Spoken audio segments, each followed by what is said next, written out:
Hi guys, time to do the sharpening video of the Lathe 101 series.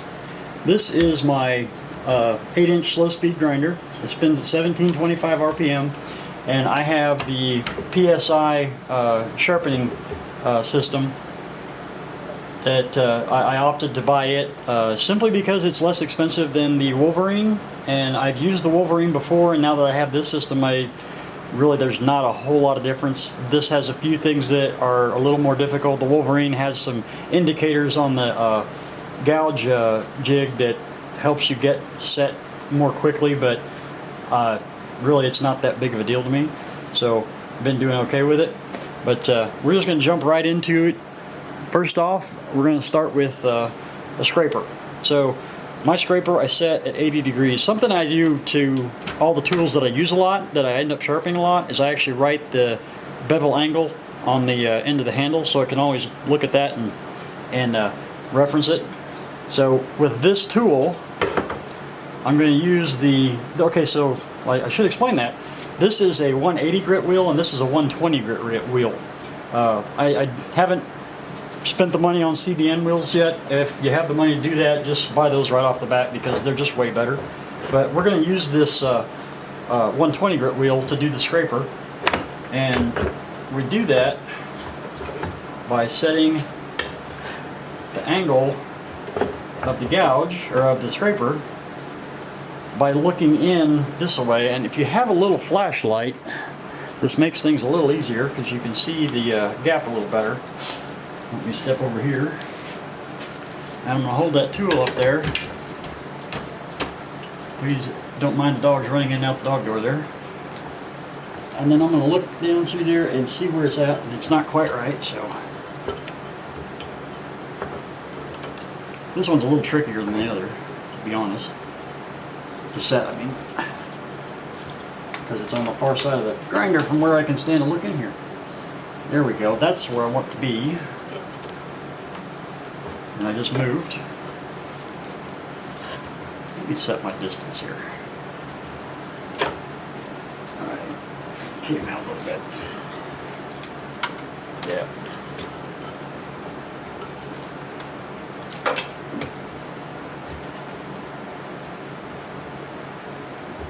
If you actually take the time to set it up properly, you'll always have tools that function properly.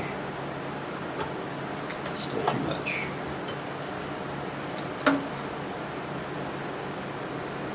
Alright, good that way.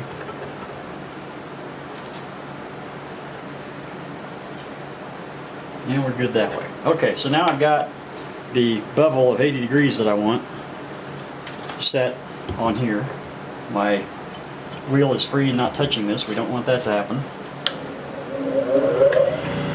And then you just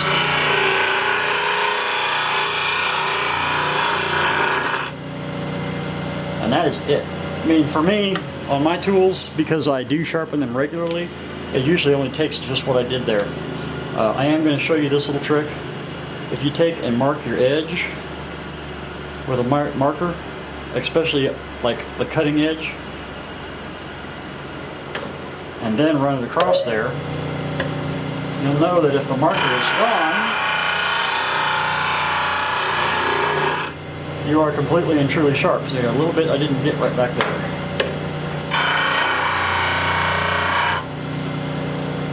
And there we go.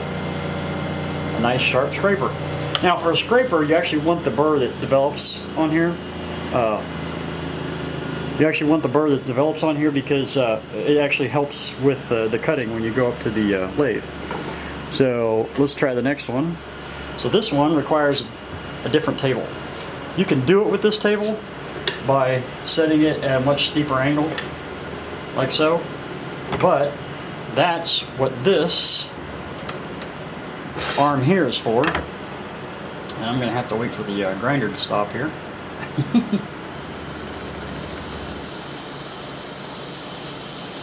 I don't recommend doing what I'm doing there, but I got pretty tough hands after all these years.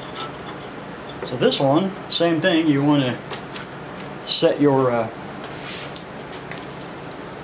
set the distance out back here so that it hits without any light passing between the blade, the tool anyway, and the wheel. Which I'm dead on it right there. No light at all. So this will just be a tap, tap, and go. Actually, here, we'll do the marker trick here.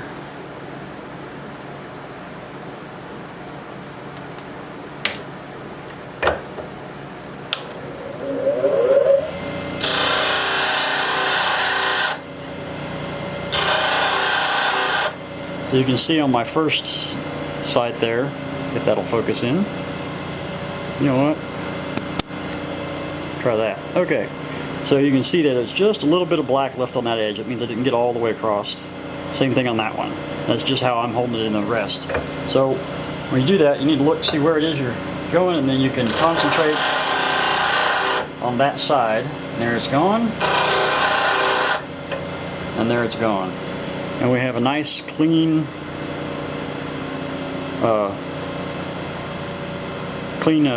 cut, yeah. And he's sharp. Alright, so there's the two easiest ones. Now we're going to start doing the more tricky ones. Okay, gouges are a whole different story. On a roughing gouge like this, you're actually going in here and going direct to the wheel. And this is, I believe it's, yeah, 50 degrees on this particular tool. The way that I measure the angles, I don't know if you guys have watched the other two videos, but I have an angle finder like this, machinist tool, and I can sometimes loosen that. There we go. Don't want it too loose, but I can set that in there and actually check my angle. And that's right at 50 degrees. So that's exactly what I want. I have a second roughing gouge that I keep at 60 degrees for more difficult cuts where there's more knots or whatever involved. So, and again, this is a matter of making sure that that bevel edge right there is flat to the wheel. I'm going through this fast, so please forgive if I'm getting ahead of you. This all, of course, can be done by hand if you want to be that brave. I did it a long time that way before I bought this system. And I also was using a high-speed grinder. But when the funds were available to get my own sharpening system and a slow-speed grinder, I jumped at the chance, and I've not regretted it. So anyway, get that set, and now what we're going to do is just set that down and roll it around. And again, we'll put the marker on there for reference. Because you want a nice clean bevel. You don't want multiple surfaces on your bevel. That does throw a twist into turning. That is not a good thing. So we're going to put that up there.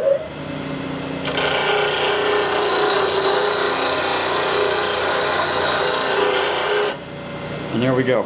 All gone. All the marker is gone, and it's one solid surface. So I'm not going to be writing multiple bevels when I go to cut with it. Now, bowl gouges are a different story. Actually, let's do the other spindle gouge first. So, this is a spindle gouge, and I've used it in the other videos. It is time for it to be sharpened. This is a, what they call a fingernail grind jig. So, you see, yeah, you can see the block, good.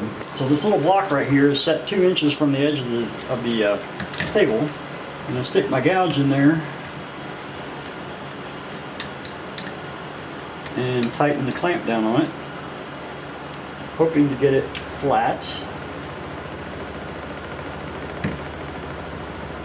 Not quite too. There we go.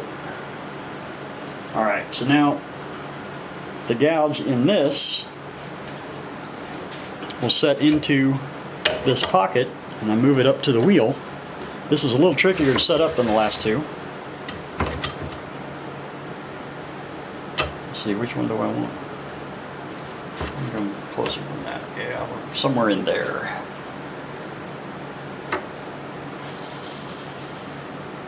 Okay, so again, you set it up here and you want to tap it up on the middle there.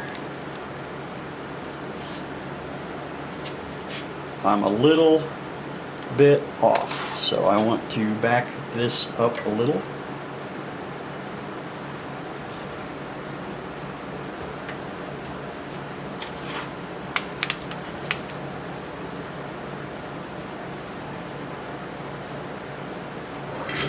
Can't quite tell. Need to get over here.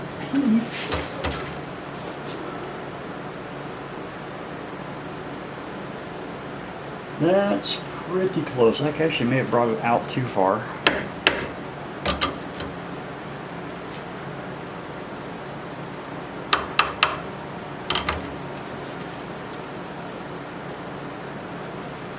A little bit more.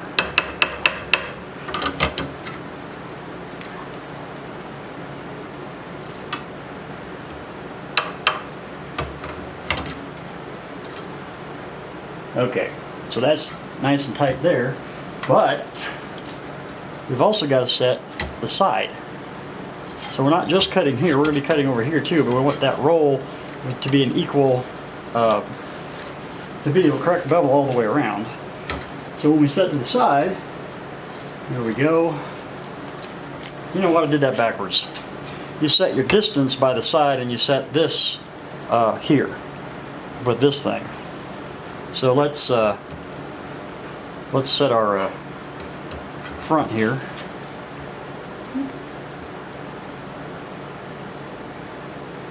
Which is right there. I just moved it, so. And then we're going to set the distance by the side. And you will go back and forth on this a couple times usually.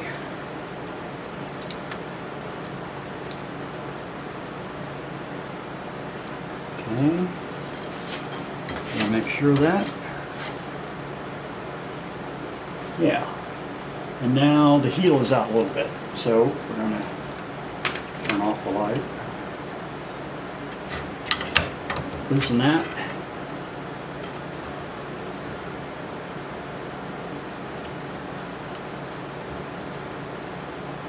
Set it back to the right position, check it.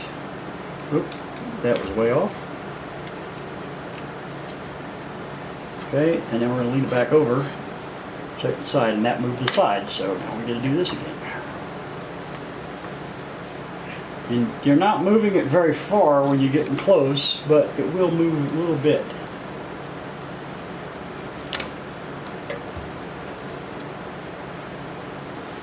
My glasses aren't on my hat.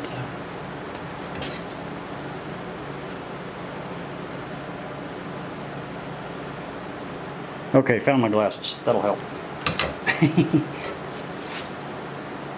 So there, that's good. And that needs to roll back down again. It moved on me, so there's good again. Come back over here, and we're still good. So now it's set for the fingernail of this particular chisel. Let me go ahead and mark that for you.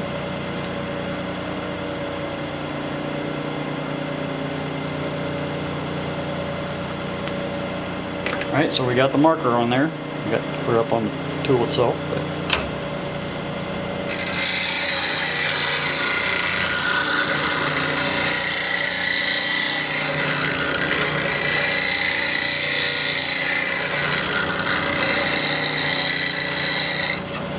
Now, with a slow speed grinder, the reason for it is that it doesn't build up as much heat, and so you don't ruin the temper of your tools.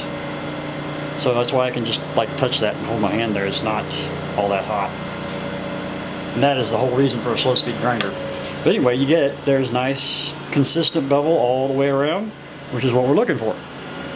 All right, now, there are, as I explained in my bowl turning video, there are multiple grinds for bowl chisels, bowl gouges. So the first one is a standard bowl grind, and that is, this thing is a little dirty, but we'll get it cleaned up here in a second, right? So this was actually one that had a much longer bar on it, and I actually busted it when I was turning a 16-inch drum one time. And so I reground to the standard bowl grind because I didn't have any at the time. And I've used it, but not a whole lot. So anyway, we're going to show you how to work on it once we get the grinder to stop. Okay. So these work the same way as the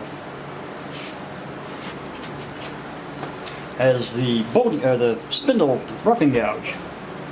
So you're going to set it to your angle, which on this one I believe I'm at 70. I don't know, I've got it written on there. It's at 80 degrees. I must have been using it for some really hard stuff.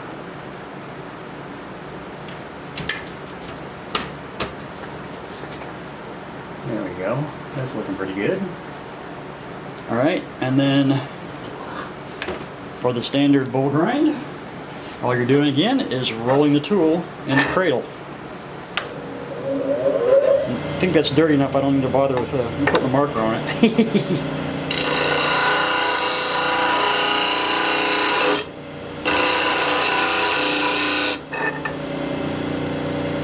And there you go. That's pretty good. Let me give it one more pass.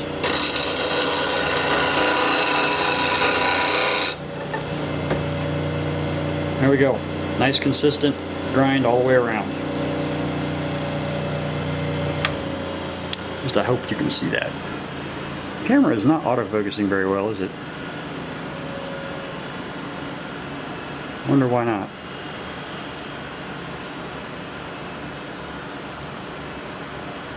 Alright, I think, there we go, there we go. So I think I'm going to switch cameras for you. The other one seems to autofocus better. And I'll show you these grinds again, just to make sure you've actually got a good visual of them. Alright, so we switched cameras. Here's that bowl gouge. Now when I put my hand up there, it'll actually focus on it. That's the bowl gouge. And then here is the spindle roughing gouge. And then the scraper. And here's what I'm talking about with having multiple grinds. I don't actually use this area for cutting much on this one. I'm going to get over where you can see. But you see how there's like a grinder mark here that's different than the rest of it? That's what I'm talking about. You really don't want that on your gouges. On a scraper, if it's not in the area that you use the most, it's not that big of a deal. And then there's the parting tool. And the spindle gouge. Let me pull that parting tool up there. I don't think it was on the camera. There we go. Good, consistent bevels. That's what you want. So, let's see. Now we can do the what do they call it? Ellsworth grind. There we go. We're going to do the Ellsworth grind on a bowl gouge. So let's set up for that.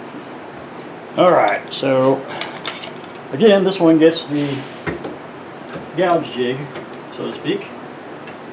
And we're going to use the same 2-inch overhang, like so. We're going to push this up here until it's fairly close.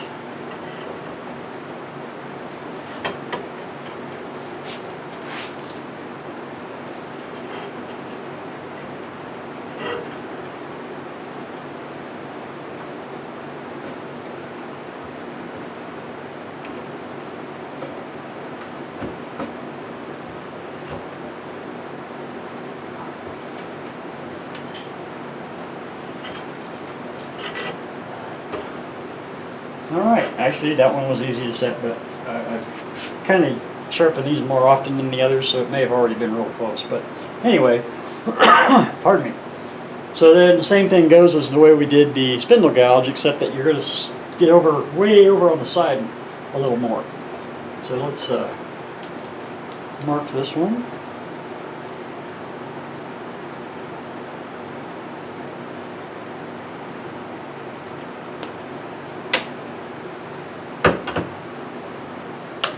We're going to start on one side and go all the way across. Don't spend too much time at the tip or you destroy the tip. You want to spend enough time there to keep it rounded, but not enough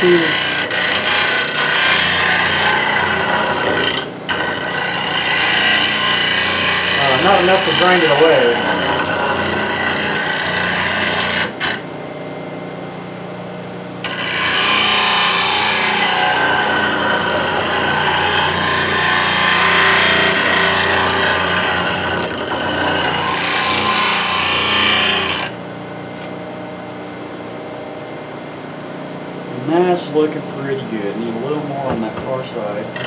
here. There we go.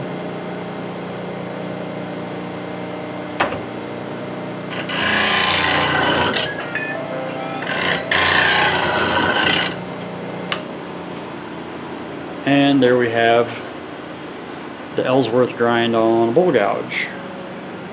So as you can see, it's a type of fingernail grind that just wraps around farther, basically.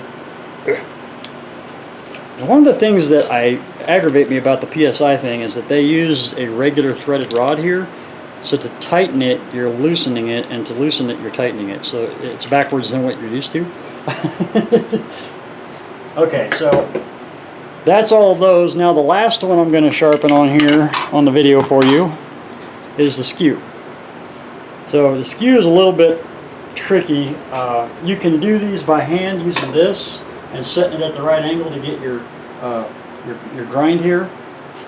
This one, as long as you have a consistent bevel at least halfway across this area, you should be okay, but it's still better to get the whole thing all one. So this PSI jig comes with a Skew grinding attachment.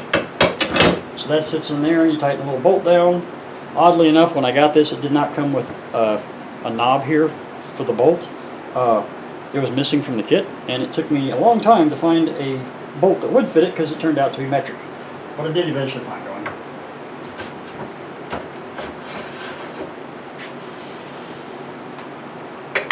I eventually took the time to find one, actually, kind of more like it. But anyway, you're going to set this similarly to all the others. You want to make sure that your bevel is hitting consistently on the wheel.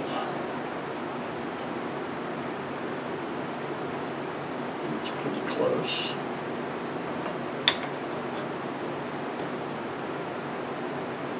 And this one is actually out quite a bit. These two sides are not ground identical,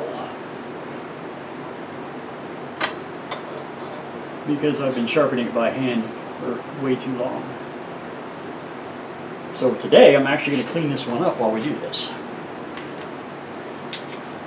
And I'm going to do that by coloring the entire bevel so that I can't stop until all the marker's gone, and I should have a nice consistent bevel all the way across there, because I really am an advocate for that.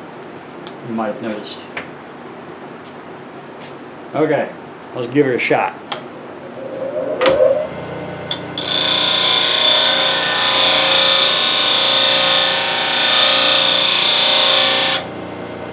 So you can see what's happening there. It's actually sharpening the back side of it. But now, both sides will become the same angle. See there?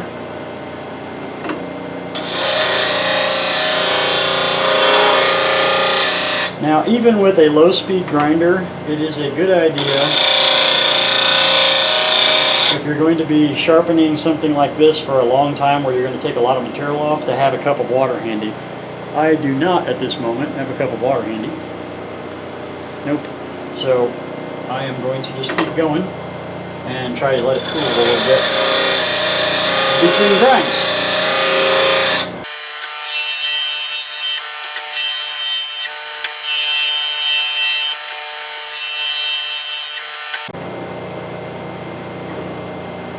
Yep, let's get a little warm there. See if I can find some water real quick. Okay, I got my water and got it cooled off. And I set my water back there so I can reach it. So now we can go ahead and finish this guy up.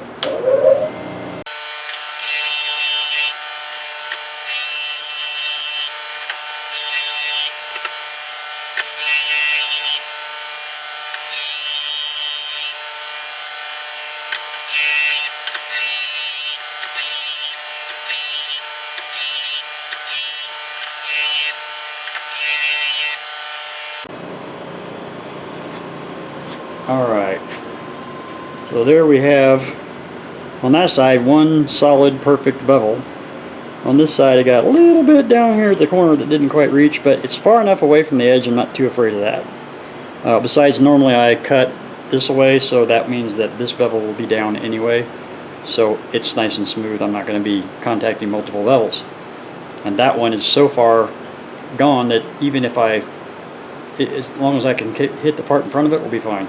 Besides, you really use on a skew that area. You don't actually use the points unless you're actually doing like a smoothing of a flat surface on the side or something. So there you go.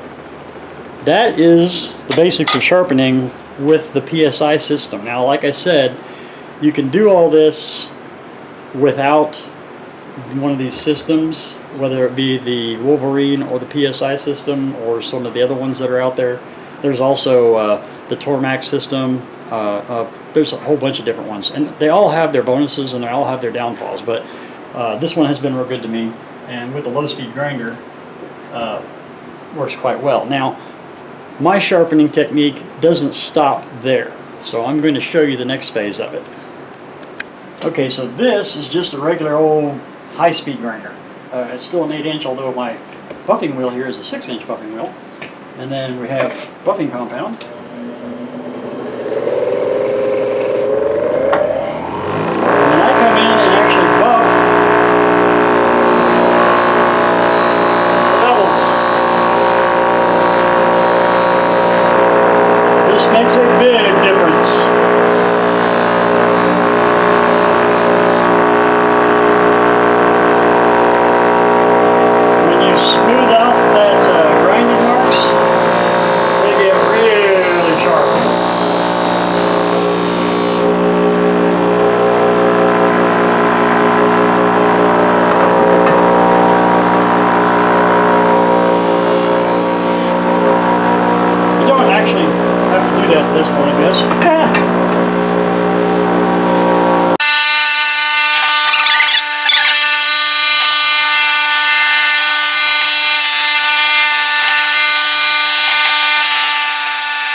And so there you go. Real quick and easy. Now if I have to shape a tool, let's say I buy a new bowl gouge and I want to put an Ellsworth grind on it, I don't just stick this into that jig and stick it up on that 120 grit or the 180 grit wheel and start grinding away at it from this shape. First, I'll come over here on this wheel, which is an 80 grit, and it's on a high-speed grinder, and I'll cut the basic shape by hand as close as I can get it to what I want, and then I go over onto the low-speed grinder and actually finish it out and cut the edge, the Ellsworth grind the way that I want it. So that's something to keep in mind. Those white wheels are real soft, and grinding to a shape is just going to eat them up, and they're not cheap. So there we go, folks. I hope that helps everybody. This is something I highly recommend. It's buffing tools after you've sharpened them. It does make a difference. I mean, this one was a notable difference after I buffed it. Some of them you don't feel it quite so much until you actually put it on the lathe and use it, but that one I can tell it really got sharp. So that's it. Thanks for watching, guys. We'll see you on the next one, which will probably be a turning project rather than a lesson on the tools. Alright guys, have a good one. Bye. Just a quick added note. I don't know if any of you have ever taken note of how I actually store my turning tools, but this is my storage for my turning tools. This little countertop has a beveled piece of plywood going back to the wall down there with this cleat behind it. And then I've got some pegs down there that hold some of the bigger tools like the hollowing tools and such. But all my chisels are along here. I don't even have to see the bottoms of them anymore to know what they are. It's like I've kept my gouges down here. I know that these two are my roughing gouges. I know that these three are my larger spindle gouges. This is my really tiny spindle gouge. And then it goes into skews and then cut-off tools. But I keep them in a certain order, and then when I need them, like this section is all bowl gouges. So that when I need them, all I gotta do is look over and I know about where they're at, and I can go, okay, I need that one, or I need that one, you know, whichever one I'm needing to use. I can just grab it out of habit now. When I first built it, yeah, there was a little bit of a learning curve, but now that I've been using it for 4 years or so, it's perfect.